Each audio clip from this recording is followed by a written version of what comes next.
So, folks, now you know why we have breaks. As by magic, we've got coffee in front of us. So, that was our little coffee break. So, now we started and we stopped last talking about the quality of songs. So, I'm going to ask Ujjayinee, what does she think about the modern day style of recording where they insert one syllable, one word, one sound? I have lots to say about that. Forget about an entire line in the song. So, are you against it in principle, or you think that this should not be outlawed, and therefore you'll get a lot of singers out of the way because they can't sing the whole line correctly? Most people cannot sing these days. That's what I said about that. I wake up on one day in the morning and I decide to be a singer. Okay. Most people cannot sing. I mean, there are times when I have, apart from singing, what I also do is I do vocal arrangements. And I also help other music directors or music producers with vocal arrangements. I have probably things I have seen and things I have had to go through in tuning voices. It is a nightmarish job. Why do you have to tune your own voice? Aren't you on? You're talking about other people who can't make it, so they get Mr. Auto-tune. When it comes to there's where this comes. I'm principle basis against using any sort of best friends on my voice, because unless it is the prerogative of the music director or the music producer that he or she wants a certain sound to the voice.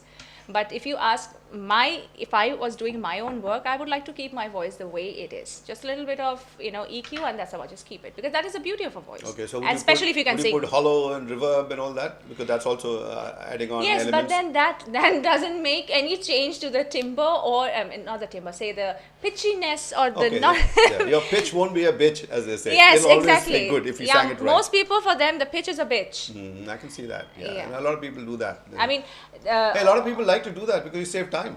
And today, with the studio charging you maybe 2 or 3 or 4 or 5,000 rupees an hour, you can do it at home. You don't want to do it. You can do it at home. What? Record the vocals? Record the vocals in a studio, take the sessions at home and sit at home and do it at your leisure.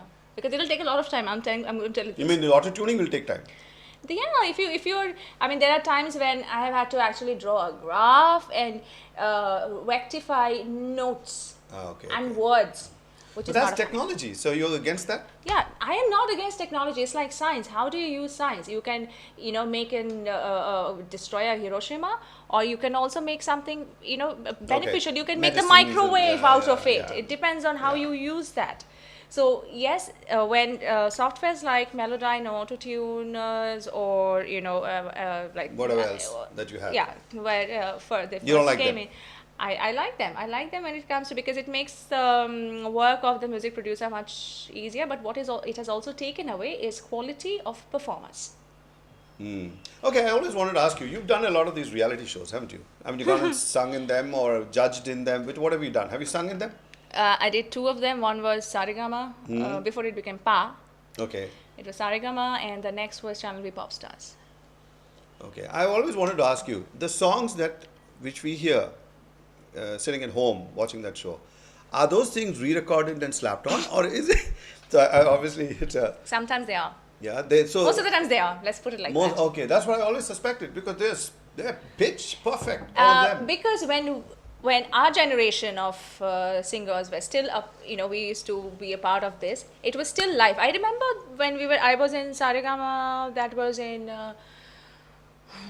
Was it when Shan was doing it, or was when Aman and Ayan Ali Bangash? Oh, that time. When they were. That was much later, not the earliest episodes. No. That was much earlier. Immediately after Sonu Nigam. Sonu Nigam, okay. Immediately after him, and there was this is when O.P. Nair was still alive, and he was my judge. So it was all live singing at that point of time. But now what has happened is they take it into the studio and then resync. Yes, and people who are musicians or who have the vision to see the truth, you can make it out. And just forget these shows. There are big names who go for so-called high-paid performances and just mime and lip sync. It is just a circus. If you want to watch a performance, it is just watching something, not hearing music.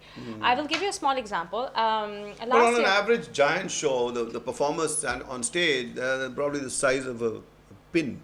Yes. For the people sitting at the back. So they're surely not going to be able to recognize the lips. But you have those big screens coming in front, right? So you watch it on... it is not about...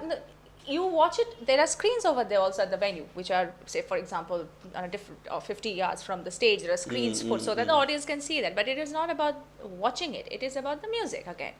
Supposed to be about the music, but you're actually watching it. That's why they put those multiple screens out there. Yeah, and yeah, you're watching it, and also you're not actually listening to anybody sing live. It is on miming.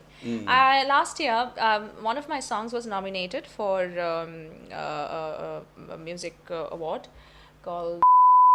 I was appalled, and so me and another colleague of mine, so both of us are sitting over there, and we are watching the show, and he had played on one of the songs which was being reproduced on stage, and he was just sitting and laughing. He said, you know what, I played on this song, and the place on the fretboard where the gentleman who's playing the guitar is holding, that is not the place actually. You mean the visual didn't agree with the with the sound that's being produced? What you were hearing was not what the gentleman playing the guitar was playing, because obviously it was Big Band, and also the singers. I'm like, they're big names. Trust me, they're very, very big names. And this is just not with this show. Every show that you see today there's nothing honest. You want to tell me any of those big names?